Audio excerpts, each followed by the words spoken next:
I am Ceci Klein, and I'm a transplant here in Idaho from California. And the reason we did come to Coeur d'Alene is because my husband retired from LAPD, and he wanted to get away from a big city. He wanted to come and fish and hunt and play golf. I was a little reluctant because I worked for Repertory Theater in Huntington Beach, California, and I had a lot of students I didn't want to leave. But I did come here, and I loved it because of its beautiful setting, lakes and woods, and the people are rather laid back and friendly.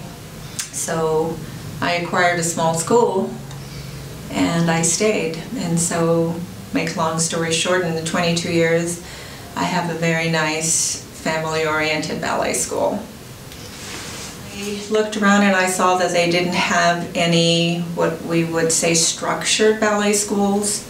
They had tap and jazz and ballet, which of course it is needed, but a real structural school of classical ballet entails the proper exercise, the proper placement, and the skills that the girls need for a good platform in the professional world.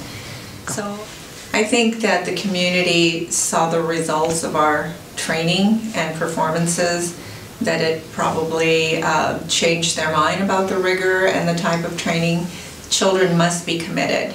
They have to come in every day for that type of training. So now that they have seen the results of the training and also the performances, they have supported the school quite well. I dance through my students. I do verbally explain and teach, and I do some subtle movements, but when you don't feel like a ballerina, you don't get up and exhibit yourself. Well, I come from California. As I said, the criteria for a ballerina is stringent, and I had that mentality as I started the school here. I would look at the children and think that maybe perhaps parents didn't care about what they ate because they didn't have the lean bodies that they should have for dance. And a little girl walked into my school, and this is a true story, and everything was against her. She's heavy, big bone, pigeon-toed, and had a little problem with one of her eyes. And I have to say, initially I said to myself, never verbally expressed it, and I said, I don't want her in my school. And as she started to take class, I would make it so difficult for her because I knew she didn't have the facility, so I was insistent.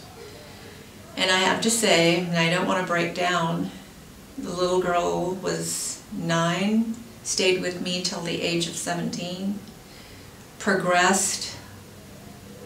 It was remarkable because everything that I challenged her, she did it and kept increasing in knowledge, and her body could do things that I never dreamed.